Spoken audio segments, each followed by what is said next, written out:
Welcome, restoration professionals, to Restoration Minutes, your source for industry information and education. Be sure to like and rate us if you enjoy the content we provide. This episode is brought to you by Helix Co., the most advanced time and material ecosystem for ROMs, time and material billing, job sharing, with digital records and much more. Check us out at www.helixco.io.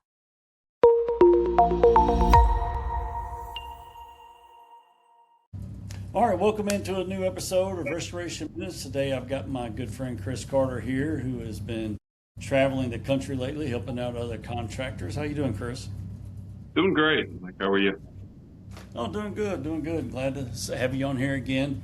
Tell everybody a little bit. I know that I've done it, you've done it, and a lot of contractors do it. You know, we kind of like work with some guys that are a little bit smaller and try to bring them up in the industry. You know, we're all about moving the industry forward and trying to make everybody better. And, you know, so I know that you have been like very active in doing that this year.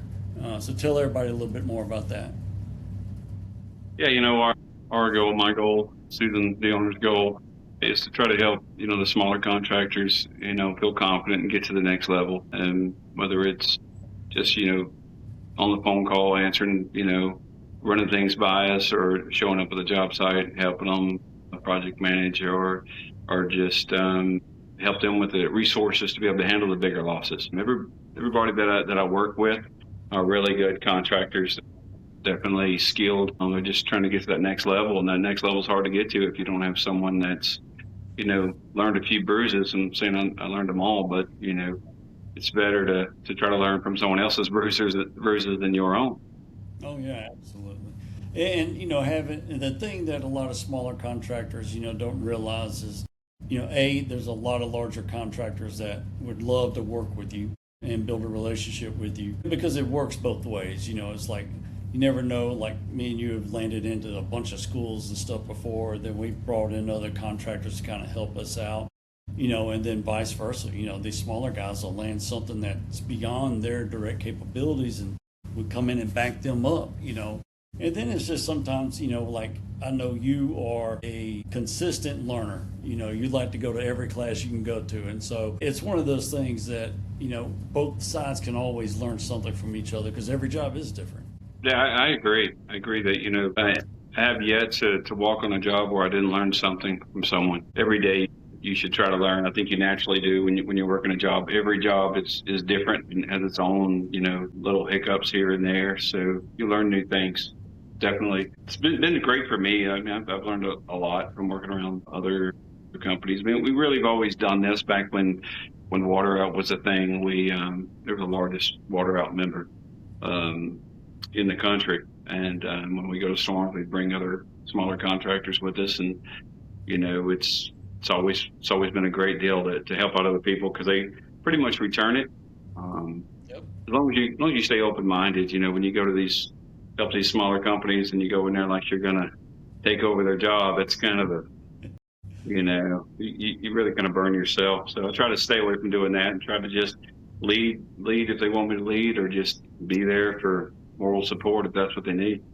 So. Yeah, I've seen too many guys that try to come in and with the smaller contractors and try to do what you said, like take over, and that's going to make your phone stop ringing. You know, these guys are wanting to learn, and they're relying on the bigger contractors to learn and to help out. The last thing they want is to feel like you're trying to come in and take their job from them, you know.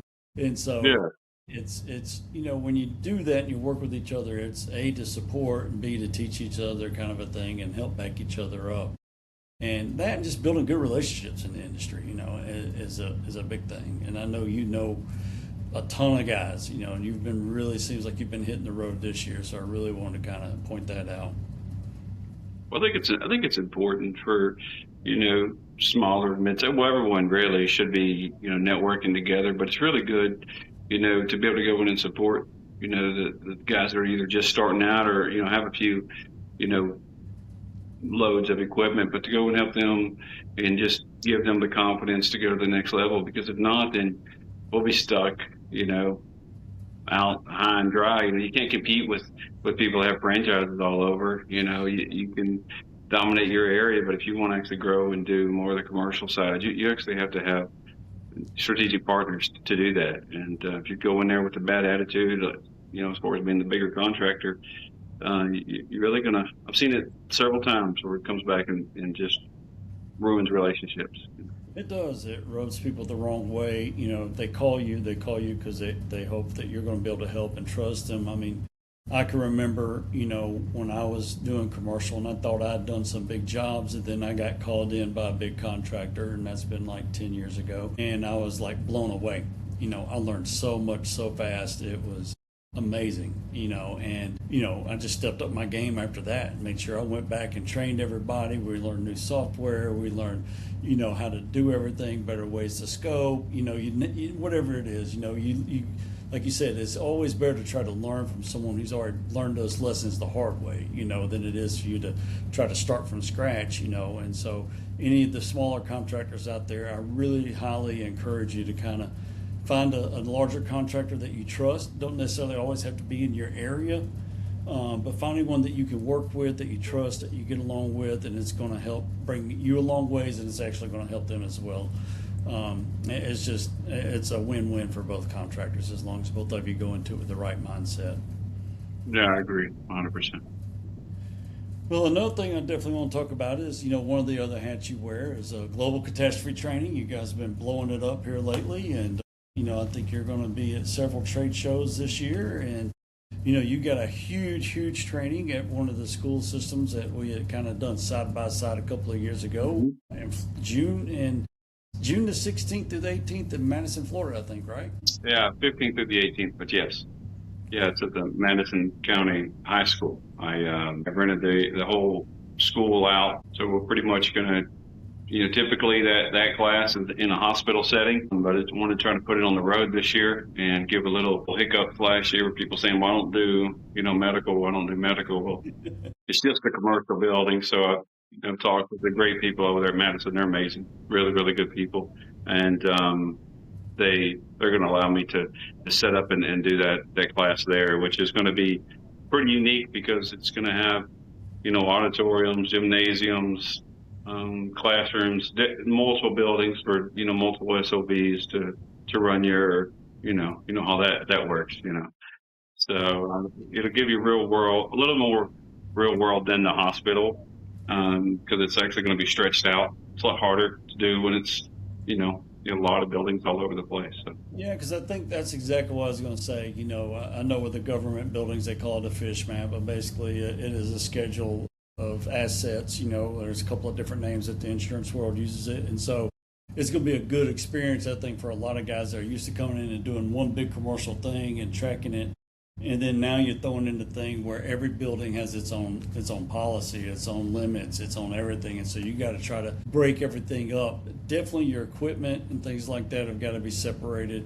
But it's hard to separate time. And so teaching guys how to do that and to allocate that is important, because too many contractors I've seen get burned because they go into that not knowing how to do that. They put all the stuff under one job, and then they're having to try to back into it.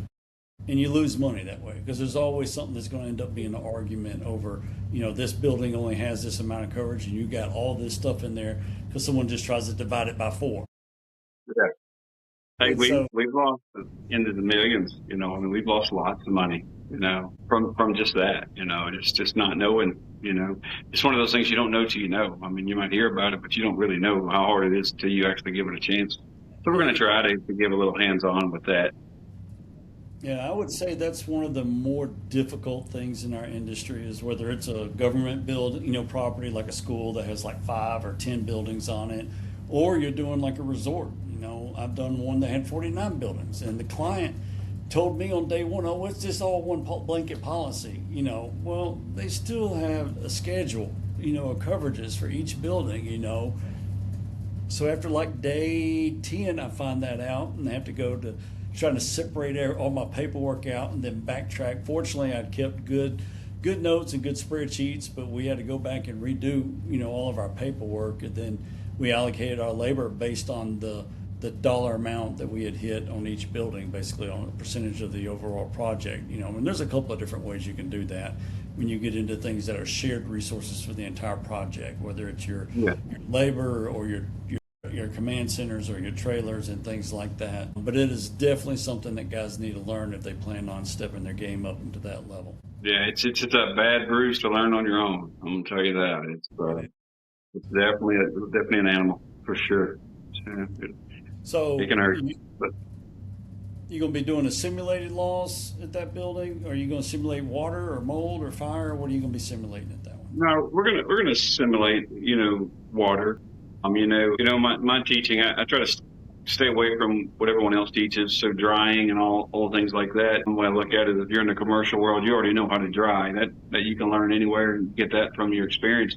What you don't know how is actually we always call it process and procedures, but it's pretty much project management and how to run a project. So that's what I try to stick to. So yeah, we'll simulate it. We love to use Clean Claims, Helix Code, DocuSketch. Those are some of the best systems out there for me.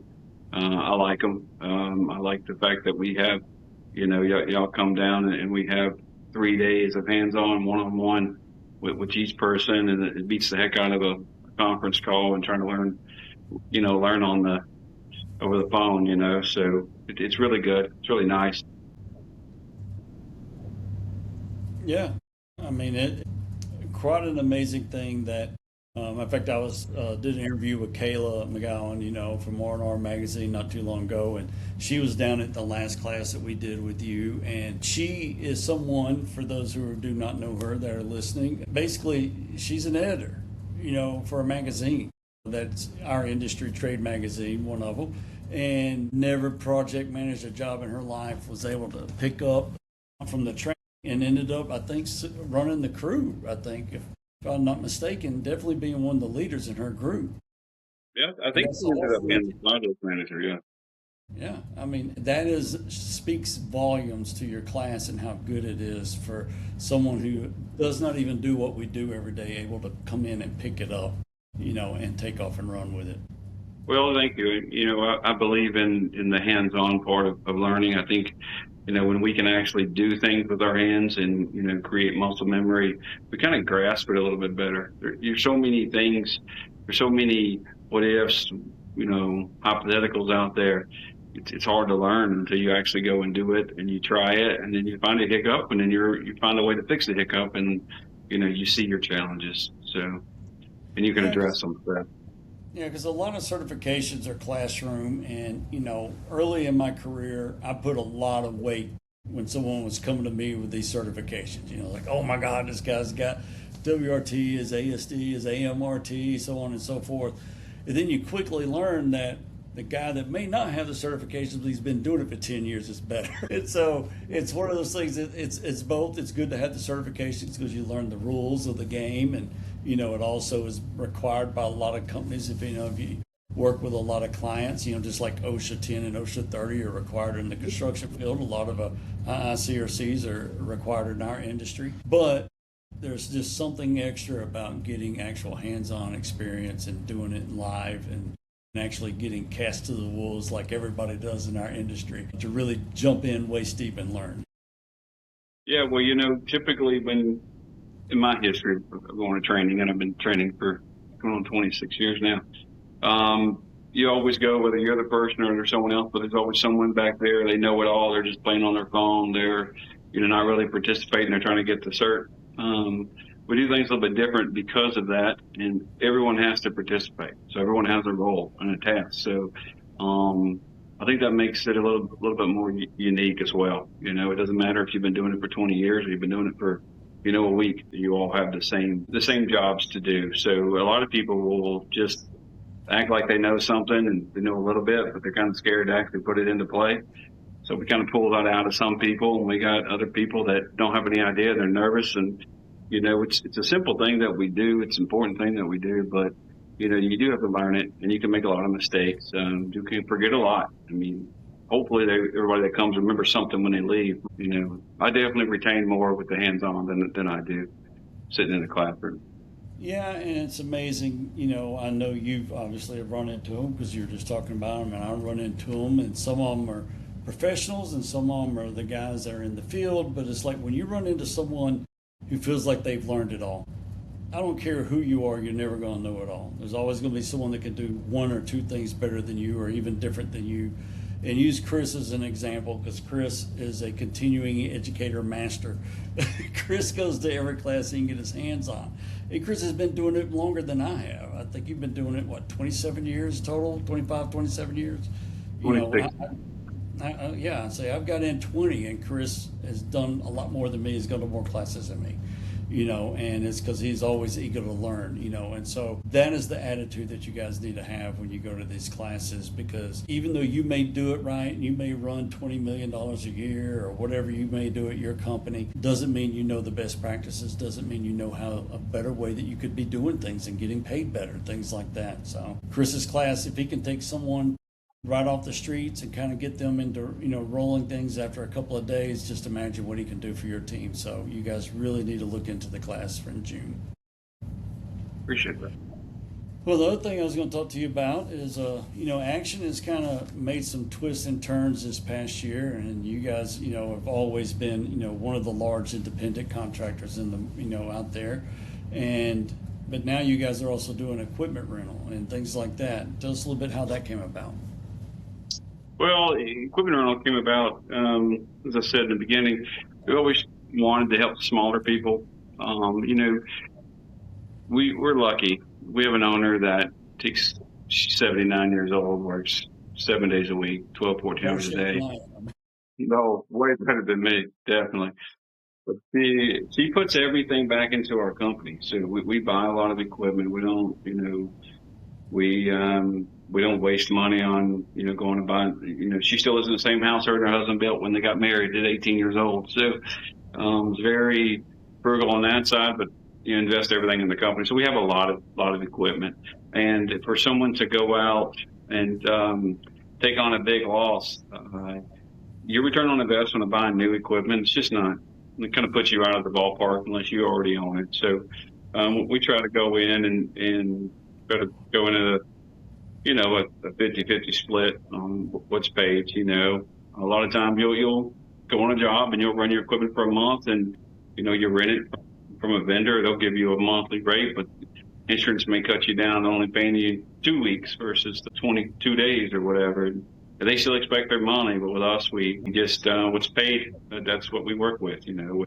it's a gamble. We do that because that's what we had to do when we first started. We rented from Kurt Bolden, and we had to buy $1 million and rent $1 million. And when you rented $1 million from him, you didn't even unload it from the truck. You didn't care if you took it out or not. You're paying for the whole thing. So, you know, but that's how we were able to grow our fleet and been able to do it. So, you know, we try to do that.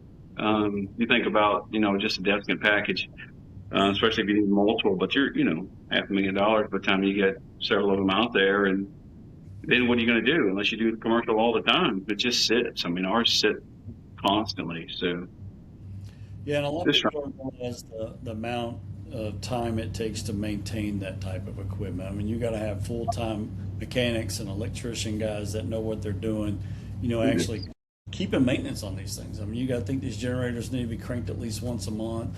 They got to get serviced before winter time. You get the fuel's got to be done. You got to do load bank testing and all that kind of stuff. Make sure you're not running out into a job and setting it, and then, oh my God, something's wrong.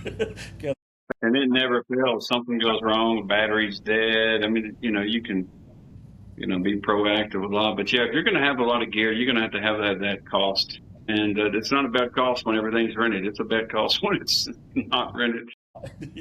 Yeah. So moving on, Chris, this year, what's the next trade show you're going to? I think my next one's PLRB. And what about you guys? We're going to try to hit PLRB, but PLRB and NAFTA at the same time, and I really need to attend NAFTA. So if I can squeeze a day in NAFTA and then a day in over it, they're the same time, so it's going to be hard. So I'll be at one or the other. I'm not really sure. Yeah, I've noticed there's a couple of shows that are exact same time this year, and you know, it never fails. I mean, there's so many shows during this season. It just gets crazy. Like, we're having the Divide and Conquer in June ourselves. We got 2 shows there at exact same time that we're expected by both clients to be at. it's like, okay, so me and Ray will flip a coin and, see who's going to what, I guess, when we get to it, and then, divide up the staff, we'll get it done. But it's tough. I mean, we go to trade shows for two reasons, and when I was a contractor, it was the same thing. I go to make new clients, new contacts, try to get some important meetings done and things like that. But B, it's to do exactly what we were talking about at the beginning of this thing, is to meet new contractors, work with other contractors, build those relationships and maintain relationships, because we don't always get to talk to each other. We're always so busy.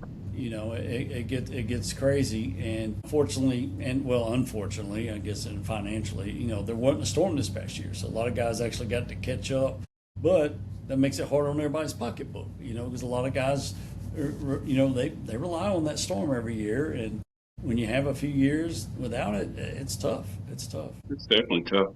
Well, one thing I say about training, we just had a picker class that we put on up in Oklahoma with Ryan Whitney, and absolutely helped us put that on. And what I try to, explain to everyone there is, when you go to training, and no matter what it is, you should try to take the network out of it. The networking is what you need to receive from the training, not just the education, but you need to take the time to spend with those other, contractors. When I first started, you didn't really talk to each other, because I had the secret sauce, you had the secret sauce, and that didn't really help our industry so much. But, if you take the time, you're already there, you're already invested, just take the time and network. And I don't mean going out, going crazy, but take the time to have those one-on-one conversations. That's what you get out of training, besides the certification and education, the networking. And we try to do some type of networking event in all our training, and I believe it's important.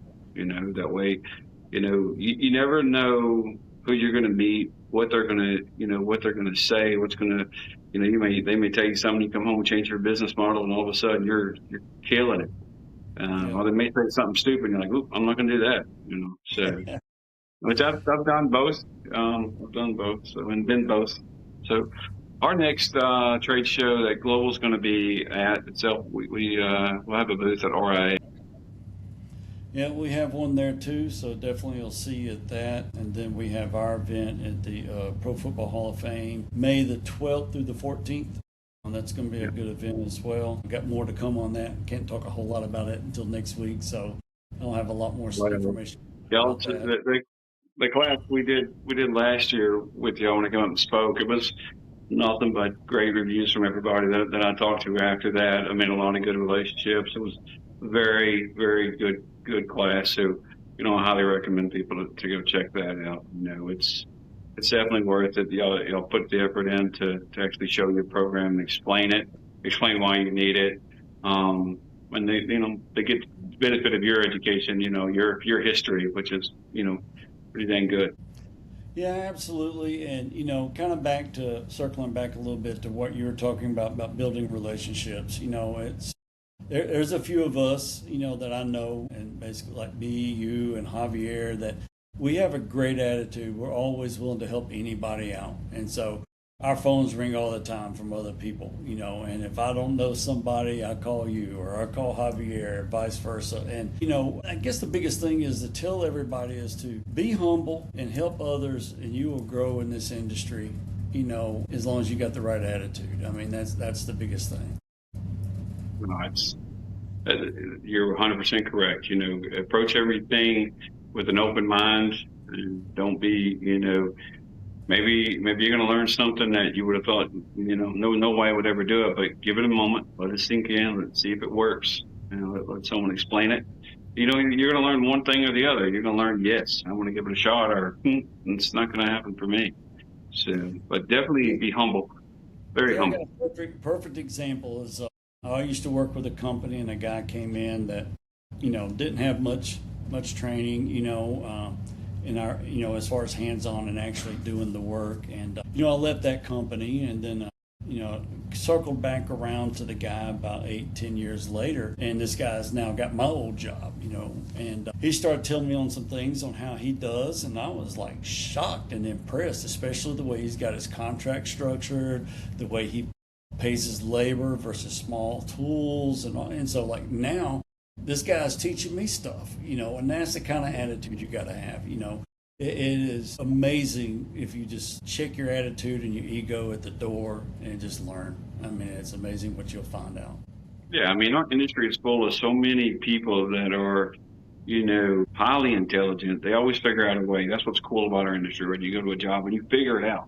Like you said earlier, you've been to a job that you never went to one that big before, but you figured it out. Same way with me and same way with these other guys. So when you go help them, A, let them try to figure it out and just support them, and B, try to learn something from them, because I'll tell you, I've learned quite a bit from some very small contractors. I'm like, that's, pretty spot on, and has been included in my new SOPs. So, and we change our SOPs every year. I mean, we adjust them, we modify them, you can't stay the same. You stay the same, you'll be like Blockbuster. Oh yeah, evolve or die. That's my motto. Yeah, Chris, tell sure. everybody, give 2 plugs, I guess, actually. You tell everybody how to reach to you through Action and through Global Catastrophe Training. Yeah, with Action, you want to email me, it's ccarter@action-restoration.com. Phone number is 409-963-7514. Always have it on. It's nonstop. Hit me up on Facebook for either one. I'm always on there. Unfortunately, that's probably the easiest way to get a hold of me, because, Facebook's good for networking. As long as you stay off all the silly stuff. So if you don't have my number, just hit me up on there. Global, you can go to our website. There's a class up there that you want to attend. You can register there. Same cell number reaches me here. So, yeah, that's about it. We are going to be having some new other classes this year. We're going to do a global. We're going to do a controlled demolition class. Pretty much teach people how to how to actually do demo without making a lot of dust and debris. We are specialty contractors. We're not Home Depot workers. So a lot of times you go to job sites and, there's trash all over the floor. It looks good because they tore everything out, but it's on the ground. But that's not a professional way of doing it, in my opinion. So we do have a class for that teaches some of the, steps of doing that properly. We're going to, that'll include a containment class for different types of containment, everything from trying to set it on 24-foot ceilings to on just about every type of containment that you'll have. Yeah, matter of fact, that's one of the things I learned from coming to your class when I was there to kind of help teach people last year, but I actually learned from you. I forgot the name of the board that you use when you're doing the walls, the temporary walls for containment. What was the board that you use? Coroplast. Yeah, Coroplast. Yep. And I was shocked. Matter of fact, me and Dustin Woodard were talking about that a couple of weeks ago. That was something that was due for both of us, and we attended at different times. So, and that's how you do. I mean, you find somebody else that's doing something a little bit different. Well, Chris, I appreciate you being on, man, and we'll definitely do it again. I know I'd like to try to get with you, like we talked earlier, and do like a series of shorter videos with you. And looking forward to that too, man. Yes, sir. Thank you. All right. Hope to see you at PLRB if you can make it. All right, sir. All right. Thanks. Bye. Bye.